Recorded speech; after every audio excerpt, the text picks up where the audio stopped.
that mugshot of Donald Trump is quite something, isn't it? I found it interesting to see how different people are interpreting it. Some saying that his enemies won't like that because it doesn't look nearly criminal or mugshotty enough. If you think of some of the mugshots over the years of well-known people, you can see the shock and the shame and the disorientation even sometimes in the photographs. And some of Trump's supporters and staffers and lawyers and the like and advisors who themselves have been arrested and had their fingerprints taken and mugshots done did look like they were in a mugshot. I mean, arguably, the picture of Donald Trump, if you've seen it, you've seen it. If you haven't seen it, he is looking squarely, deeply into the camera.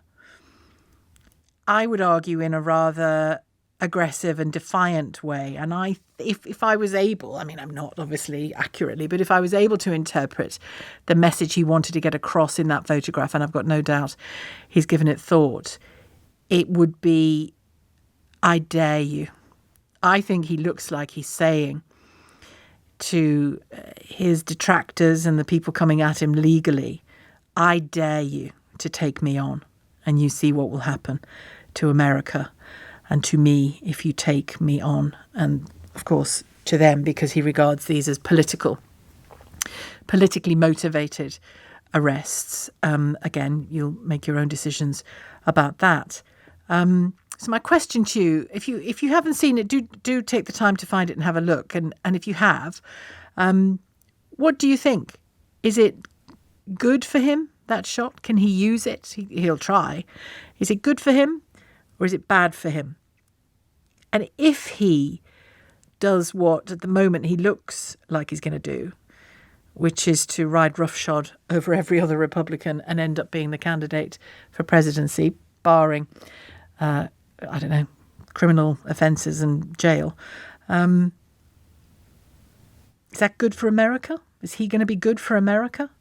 I can't think how he could be good for America, but you might disagree. 0345 6060 973, the number to call. You can text 84850. You can tweet at LBC. Let's talk to David Cay Johnston, investigative journalist, professor at Syracuse Law and author of The Big Cheat, How Donald Trump Fleeced America and Enriched Himself and His Family. David, good afternoon to you. Hello, Sheila. Is he, in this photograph and how he is talking around these cases, is he just going to enrich himself again one way or another through these difficulties? Well, you hit it right on the head, Sheila. Donald thought about what he wanted to look like in his mugshot. Donald always does that. If you go to interview him in his office, he'll tell you where to place cameras, and he'll talk. He understands lighting and angles. And this photo, which he's also, by the way, now selling T-shirts for $34 with that picture of him on it, will be the lasting photo of Donald Trump. If you open up a high school history book 100 years from now, that's highly likely to be the picture you'll see it, barring something we haven't seen in the future. Which is so unlike other presidents, isn't it? Well, nobody else has gone on the kind of crime spree that has been Donald's entire life, back to when he was a boy and he would throw rocks at the next-door neighbor's baby in the pen to see if he could make the baby cry. It's just who he is. But like the other people who've surrendered so far, I believe a dozen of the 19 have surrendered, a number of them are smiling. Al Capone, the notorious mobster, of course, he gave a big grin in his mugshot. Pablo Escobar, who at one time was the biggest drug lord in the world, gave a sort of a grinning, ha, ha, ha, to his photo. Not everybody, looks like they're a deer caught in the headlights in their mugshot. What are his supporters saying at the moment about this? Well, they continue to believe that this is all wrong, that many of them believe he won the election, even though there's exactly zero evidence of that, and this is politically motivated. There are now some leading Republicans, as we saw in the debate this week, that didn't have Trump but had the 8 other candidates who want to move past Donald Trump, and there are plenty of professional Republican strategists who believe that sticking by Trump is, if not a death knell for the Republican Party, and some of them say it is, it just means that the Democrats will dominate at every election in 2024. Amongst the charges he faces are racketeering, speaking of Al Capone, soliciting a public official to violate his oath of office, conspiracy to impersonate a public officer, conspiracy to commit forgery, and making false statements. Some of those are federal and some of those will be state. Is that right? Well, the charges in the Georgia case, for which he was booked yesterday, those are all Georgia state charges. So a federal pardon is not available if Trump were to get to the White House or a Trump-friendly Republican were to get to the White House. And in fact, the governor of that state cannot pardon him. Under Georgia law, you have to serve your prison sentence, you have to express contrition, and then you can apply to a board appointed by the governor for a pardon. So the Georgia case is significant in that there's no way to wiggle out of this. If Trump is convicted at trial, one of his co-defendants has invoked his right to a speedy trial, which would be 60 days from yesterday, and or 70 days from yesterday, I guess. And Fani Willis, the district attorney, has said, hey, I'm ready to go. All 19 of you, October 23rd, let's go to trial. And Trump can do nothing about that? Well, he can file complaints. He can seek delays. He switched out his Georgia lawyer yesterday and will no doubt argue that the new lawyer needs to get up to speed. A judge may or may not allow him time to do that. But in the case of his co-defendant, Mr. Chesborough, under Georgia law, he'll have to go to trial by, I believe it's October 31st. And go to trial means a jury has been selected and sworn in. So either Mr. Chesborough will get separated from the case or everybody will have to go to trial in October. And what could stop him even standing for president?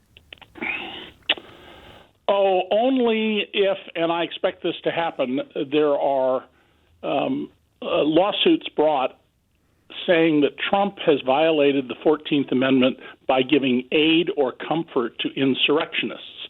You don't have to be convicted to do that. This is a post-Civil War amendment to the Constitution that all of the rebels who were fighting to maintain slavery, and that was the stated purpose of the secession by all of the Confederate states, to protect and maintain slavery.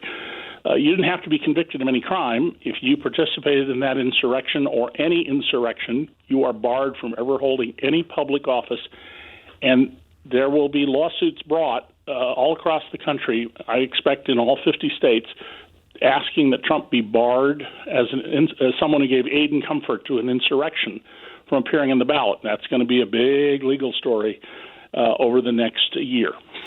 And in what setting and how soon is that likely to be tested? I mean, from the outside looking in, it looks pretty clear that he did, but clearly that needs to be tested to a criminal level.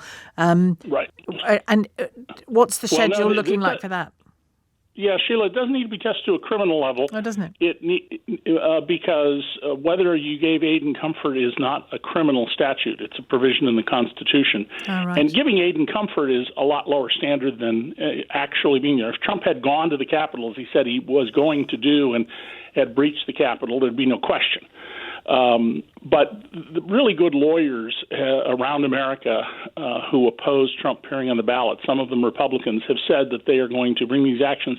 They can't bring them until it's time to certify candidates for elections. And the first primary election matters will occur in March of 2024. So that means ballots will get printed maybe in December. And that's when those cases will be ripe to be brought to court. And just so I'm clear, if the Georgia cases are heard at trial in October, and he and the others were found guilty, would that automatically rule him out of running? Oh, absolutely not. In fact, I was the first person to point out months ago that under the American Constitution, you could be a convicted felon and incarcerated, and you could serve as president of the United States. Now, if it's a federal charge and Donald went back to the White House, he could order the Justice Department to stop all actions against him, and that would be the end of the federal cases. But in the state cases, if the state of Georgia has him incarcerated, for example, and he's charged with crimes that have mandatory 5-year prison sentences. He could be president from prison. He could be president from jail. Constitution says you have to be a natural-born citizen, 35 years old, a resident for 14 years, end of discussion. It's an absurdity, and hopefully Congress would not allow it by impeaching and convicting him, but there's nothing to prevent it in the Constitution.